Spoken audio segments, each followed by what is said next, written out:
नमस्कार, एक और नए वीडियो के साथ आज की इस वीडियो का हमारा विषय होने वाला है एसएसटी यानी सामाजिक विज्ञान क्लास 9 का। मैं आपको कुछ टॉपिक बताने वाला हूं जो मोस्ट इम्पोर्टेंट है, एग्ज़ाम में आपको देखने को मिलता है। तो ये जो टॉपिक है 10th क्लास में भी आ सकता है और 9th क्लास में भी आ सकता है। ठीक है, तो हमारा जो क्वेश्चन है ये है प्रायद्वीपीय पठार का वर्णन कीजिए। तो यहाँ पर हम क्या लिखेंगे इसमें, और पहली बात तो ये होता क्या है और ये कैसे निर्माण हुआ इसका, है ना, तो वो हम सारा कुछ इसमें जानने वाले हैं। बहुत ही इजी लैंग्वेज में आपको समझाने वाला हूँ। चलिए फिर लिखा है प्रायद्वीपीय पठार पुराने क्रिस्टलीय आग्नेय तथा रूपांतरित शैलों से बना है। यह गोंडवाना भूमि के टुकड़े एवं अफवाह के कारण बना था, इसलिए यह प्राचीनतम भूभाग का हिस्सा है।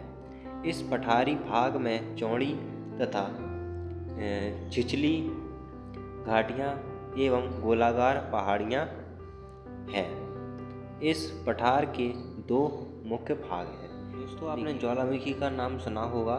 तो इसमें क्या होता है, एक पहाड़ टाइप का होता है और उसमें एक कुआं टाइप का रहता है, मतलब पहाड़ के ऊपर। तो उसके अंदर मतलब लावा टाइप का भरा होता है, बहुत लाल कलर का। तो जब वह फटता है या फिर कहीं से लीकेज होता है तो वहाँ से जो लावा निकलता है तो वह कहीं ना कहीं नीचे आ जाता है। ठीक है, नीचे आ जाता है तो नीचे का जो बाकी की जो जैसे पेड़ हुआ या पहाड़ हुआ या पत्थर हुआ वो सारे पिघल जाते हैं। तो पिघल कर वो एक शैलों में परिवर्तित हो जाते हैं, मतलब कुछ ना कुछ स्ट्रक्चर उनका बन जाता है।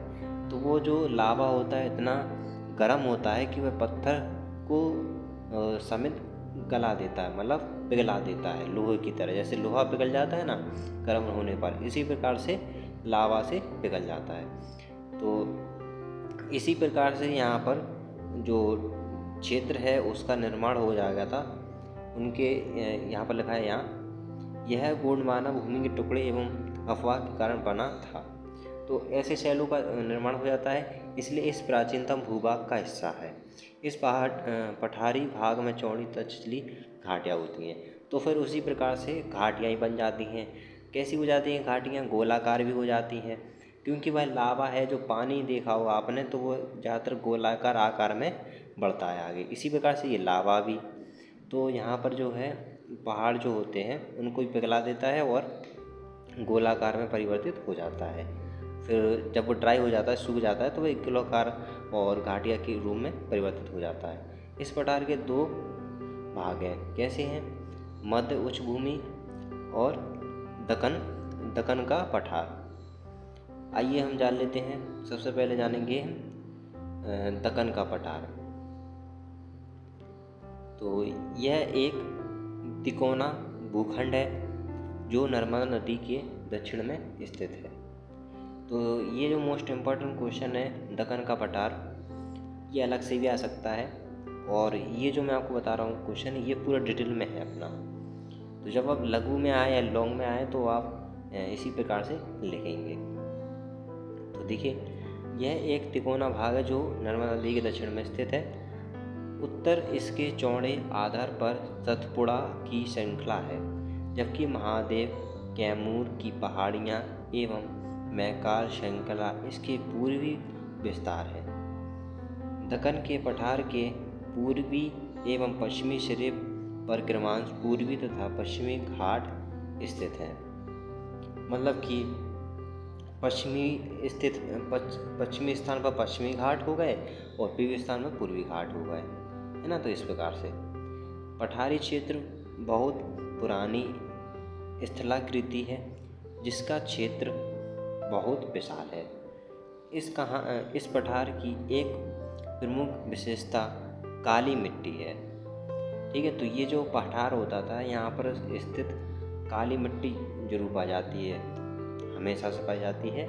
और काली मिट्टी जो है फसल के लिए कुछ भी उपजाऊ अगर हमें उगाना है फसल में, मतलब कि गेहूँ चावल, तो ये भी बढ़िया तरीके से उपजाऊ रहती है एक प्रकार से खाद्य श्रृंखला के लिए काली मिट्टी, जिसे दक्कन ट्रैप कहा जाता है, दक्कन ट्रैप भी कहा जाता है।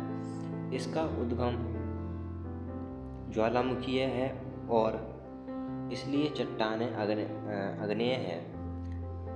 पूरा दक्कन का पठार विषुवतीय क्षेत्र में स्थित है। इसमें वर्षा मध्यम होती है। दक्कन ट्रैप काली लावा मिट्टी से बना है जो कपास की खेती के लिए बहुत लाभदायक है। प्रायद्वीपीय पठार के पश्चिमी एवं उत्तर पश्चिमी छोर पर अरावली पहाड़ियाँ स्थित हैं। यह गुजरात से दिल्ली तक दक्षिण पश्चिम उत्तर पूर्व दिशा में फैली हुई है। दक्कन के पठार में कुछ पश्चिमी और पूर्वी ऐसे क्षेत्र आ जाते हैं जहाँ पर बताई गई है वहाँ के मैदान कैसे हैं, वहाँ की मिट्टी कैसी है, ये सारी चीज़ें बताई गई हैं दक्कन के पठार में। अब देखिए यहाँ पर दूसरे जो हेडिंग है मध्य उच्च भूमि। नर्मदा नदी के ऊपर में प्रायद्वीपीय पठार का वह भाग जो कि मालवा के पठार के अधिकतर भागों पर फैला है उसे मध्य ऊंची भूमि के नाम से जाना जाता है। विंध्य श्रृंखला दक्षिण में मध्य उच्च भूमि तथा उत्तर पश्चिम में अरावली से घिरी है। इसी के साथ ये हमारा क्वेश्चन कंप्लीट होता है। वीडियो अच्छा लगे तो लाइक कर देना और चैनल को सब्सक्राइब कर देना। मिलते हैं ऐसी अगली वीडियो में।